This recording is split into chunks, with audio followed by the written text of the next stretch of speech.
Bola. Shu joyi kelgungacha hammamiz gapirdik, vatan uchun dedik, ota-onamiz uchun, o'zimiz uchun, tarix uchun, O'zbekiston uchun dedik. Hamma narsa gapirib bo'lindi. Bu o'yinda menimcha gapsiz bugun hamma narsaga nuqta qo'yadigan kunimiz. 3-4 yildan beri birgamiz, hammamiz oilamizdan ko'p bir-birimizni ko'rdik yerda. Davay, oilaligimizni bugun ham ko'rsataylik. O'zbekistonda necha million aholi bizdan kutib o'tirib, 90 ming to'ygandan keyin biz menimcha boshimizni yerga qaratib o'tirishimiz. Bizlar O'zbekistondagi hamma o'zbeklar bugun bayram bo'lishi kerak. Bugun bu qonun kun bo'lib qoladi biz uchun. Hamma miyasiga sig'dirsin. Bugun bu kun tarixda qoladigan kun biz uchun. Faqat plyusga. Bizda bitta o'yin bor. Qatar bilan o'yin kerak emas bizga. Bugun hal qilamiz hamma narsani. Davay, hamma birga bo'lsak, bular bizdan kuchli emas hech qaysi. Olsin Braziliyadan, Portugaliyadan, boshqa joydan hammasi grajdan olsin.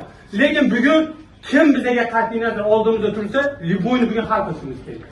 Davay, bolalar bugun hamma bugun bizlar bilan birga O'zbekiston hamma duo qilib o'tiribdi. Makkadan hamma joydan ota-onalarimiz duo qilib o'tiribdi.